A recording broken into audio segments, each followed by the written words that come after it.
আজ থেকে বহু শতাব্দী আগের কথা। ইয়েমেনের নাজরান জনপদে এক প্রতাপশালী এবং অহংকারী রাজা রাজত্ব করত। সে নিজেকে খোদা দাবি করত এবং প্রজাদের বাধ্য করত তার উপাসনা করতে। তার ক্ষমতার মূল ভিত্তি ছিল এক বৃদ্ধ জাদুকর। সেই জাদুকর তার কালো জাদুর মাধ্যমে মানুষকে ভয় দেখাত এবং রাজার শাসনকে দীর্ঘস্থায়ী করত। কিন্তু সময় বয়ে যাচ্ছিল, জাদুকর বৃদ্ধ হয়ে পড়ল। একদিন সে রাজাকে বলল, হে রাজন, আমার আয়ু ফুরিয়ে আসছে। আমাকে এমন এক মেধাবী বালক দিন যাকে আমি আমার সব বিদ্যা শিখিয়ে যেতে পারি, যাতে আপনার ক্ষমতা চিরস্থায়ী হয়। রাজা এক তীক্ষ্ণ বুদ্ধিসম্পন্ন বালককে নির্বাচন করল। শুরু হলো বালকের প্রতিদিন জাদুকরের দরবারে যাওয়া। কিন্তু এই বালকের ভাগ্যে আল্লাহ অন্য কিছু লিখে রেখেছিলেন। জাদুকরের কাছে যাওয়ার পথে রাস্তার পাশে একটি ছোট কুটিরে এক খ্রিস্টান সন্ন্যাসী বা রাহেব থাকতেন। তিনি ছিলেন সেই সময়ের অবশিষ্ট মুমিনদের একজন, যিনি এক আল্লাহর ইবাদত করতেন। একদিন কৌতূহলবশত বালকটি সেই সন্ন্যাসীর কাছে গিয়ে বসল।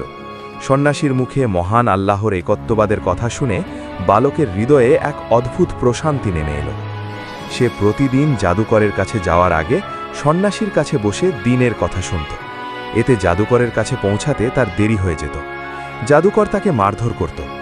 বালকটি ব্যথিত হয়ে সন্ন্যাসীকে বললে তিনি শিখিয়ে দিলেন, যদি জাদুকর জিজ্ঞেস করে তবে বলো বাড়ির লোক আটকে রেখেছিল, আর বাড়ির লোক জিজ্ঞেস করলে বলো জাদুকর আটকে রেখেছিল।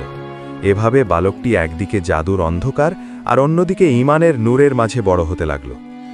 একদিন বালকটি দেখল রাস্তার মাঝে এক বিশাল ভয়ঙ্কর প্রাণী বা দানব সদৃশ বসে আছে। মানুষ ভয়ে যাতায়াত করতে পারছে না। বালকটি মনে মনে ভাবল, আজই পরীক্ষা হবে যে সন্ন্যাসীর পথ সত্য নাকি জাদুকরের পথ। সে একটি ছোট পাথর হাতে নিল এবং আকাশের দিকে তাকিয়ে বলল, হে আল্লাহ, যদি সন্ন্যাসীর কাজ আপনার কাছে জাদুকরের কাজের চেয়ে বেশি প্রিয় হয়, তবে এই পাথরটি দিয়ে এই প্রাণীকে মেরে ফেলুন, যাতে মানুষের পথ পরিষ্কার হয়। সে পাথরটি ছড়ল। কোনো জাদুকরি মন্ত্র নয়, কেবল আল্লাহর নামে ছোড়া সেই ছোট পাথরের আঘাতেই দানবটি লুটিয়ে পড়ল। মানুষ অবাক হয়ে তার দিকে তাকিয়ে রইল। বালকটি সন্ন্যাসীর কাছে গিয়ে সব বললে তিনি কেঁদে ফেললেন এবং বললেন, বৎস, আজ তুমি আমার চেয়েও শ্রেষ্ঠ হয়ে গেছ। শিগগিরই তোমার পরীক্ষা শুরু হবে। যদি তুমি বিপদে পড়ো তবে আমার নাম প্রকাশ করো না। রাজ দরবারে তোলপাড়। বালকের হাতে এখন আল্লাহর পক্ষ থেকে অলৌকিক ক্ষমতা। সে অন্ধদের দৃষ্টি ফিরিয়ে দিচ্ছিল, কুষ্ঠরোগীদের সুস্থ করে তুলছিল। রাজার এক অন্ধ ঘনিষ্ঠ বন্ধু এই খবর শুনে বালকের কাছে এলো এবং অনেক উপহার দিয়ে বলল, তুমি আমাকে সুস্থ করে দাও। বালকটি শান্ত স্বরে বলল, আমি তো কাউকে সুস্থ করি না, সুস্থ করেন একমাত্র আল্লাহ। আপনি যদি তার ওপর ঈমান আনেন তবে আমি তার কাছে দোয়া করব। সেই ব্যক্তি ঈমান আনল এবং সাথে সাথে তার চোখের দৃষ্টি ফিরে পেল। পরদিন যখন সে দরবারে গেল, রাজা অবাক হয়ে জিজ্ঞেস করল, কে তোমাকে দৃষ্টি ফিরিয়ে দিল? আমি ছাড়া আর কে আছে? ব্যক্তিটি সাহসের সাথে উত্তর দিল, আমার এবং তোমার রব আল্লাহ। রাজা ক্রোধে ফেটে পড়ল। সে সেই ব্যক্তিকে অমানুষিক নির্যাতন করে সন্ন্যাসীর নাম বের করল এবং সন্ন্যাসীকে ধরে আনা হলো। রাজদ্রোহের অপরাধে সন্ন্যাসীকে করাত দিয়ে দ্বিখণ্ডিত করা হলো। এরপর রাজার সেই বন্ধুকেও একইভাবে হত্যা করা হলো, কিন্তু তারা ঈমান ছাড়লেন না। মৃত্যুর মুখোমুখি এক নির্ভীক বালক। এবার রাজার পালা বালকটিকে শেষ করার। সে বালককে পাহাড়ের চূড়ায় নিয়ে গিয়ে ফেলে দেওয়ার নির্দেশ দিল। পাহাড়ের উপরে দাঁড়িয়ে বালকটি দোয়া করল, হে আল্লাহ, আপনি যেভাবে চান আমাকে এদের হাত থেকে রক্ষা করুন। সাথে সাথে পাহাড় কেঁপে উঠল এবং সৈন্যরা পড়ে গিয়ে মারা গেল, কিন্তু বালকটি অক্ষত অবস্থায় হেঁটে রাজার কাছে ফিরে এলো।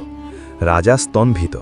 এবার সে বালককে সমুদ্রের মাঝখানে নৌকায় করে পাঠিয়ে ডুবিয়ে মারার আদেশ দিল। মাঝ সমুদ্রে বালকটি আবার একই দোয়া করল। হঠাৎ তুফানে সব সৈন্য ডুবে মরল, কিন্তু বালকটি আবার হেঁটে রাজার দরবারে এলো। বালকটি রাজাকে বলল, তুমি আমায় মারতে পারবে না যতক্ষণ না আমি যা বলি তা তুমি করছো। রাজা মরিয়া হয়ে জিজ্ঞেস করল, কি সেই উপায়? বালকটি বলল, সব মানুষকে এক বিশাল ময়দানে জড়ো করো, আমাকে একটি গাছের কাণ্ডে ঝুলাও, তারপর আমার তুরিন থেকে একটি তীর নাও এবং পুরো জনসমক্ষে উচ্চ স্বরে বলো, বিসমিল্লাহি রাব্বিল গুলাম, অর্থাৎ এই বালকের রবের নামে শুরু করছি, তবেই তুমি আমায় মারতে পারবে। রাজা ভাবল এতেই তার জয়। হাজার হাজার মানুষের সামনে সে তীর ধনুকে লাগিয়ে চিৎকার করে বলল, বিসমিল্লাহি রাব্বিল গোলাম। তীরটি বালকের কতালে বিঁধল, বালকটি মুচকি হেসে শাহাদত বরণ করল। কিন্তু রাজার বিজয় মুহূর্তেই পরাজয় রূপ নিল। সমবেত হাজার হাজার মানুষ এক স্বরে চিৎকার করে উঠল, আমরা এই বালকের রবের ওপর ঈমান আনলাম, আমরা এই বালকের রবের ওপর ঈমান আনলাম। রাজার মন্ত্রীরা ভয়ে কেঁপে কেঁপে বলল, মহারাজ, আপনি যা ভয় পাচ্ছিলেন তাই হয়েছে, পুরো দেশ আজ মুসলিম হয়ে গেছে। উন্মাদ রাজা এবার চরম নিষ্ঠুরতার পথ বেছে নিল। সে শহরের রাস্তায় রাস্তায় বিশাল বিশাল গর্ত খুঁড়ল এবং তাতে দাউ দাউ করে আগুন জ্বালালো। ঘোষণা করা হলো, যে ঈমান ছাড়বে না তাকে এই আগুনে জীবন্ত পুড়িয়ে মারা হবে। ইতিহাসের সেই হৃদয় বিদারক দৃশ্য। নারী, শিশু, বৃদ্ধ সবাইকে আগুনের সামনে দাঁড় করানো হলো। কেউ পিছু হটল না। এক মা তার কোলের শিশুকে নিয়ে আগুনের কুণ্ডলীর সামনে দ্বিধায় পড়লেন। তখন আল্লাহ সেই শিশুকে কথা বলার শক্তি দিলেন। শিশুটি বলল, মা, ধৈর্য ধরুন, আপনি সত্যের ওপর আছেন।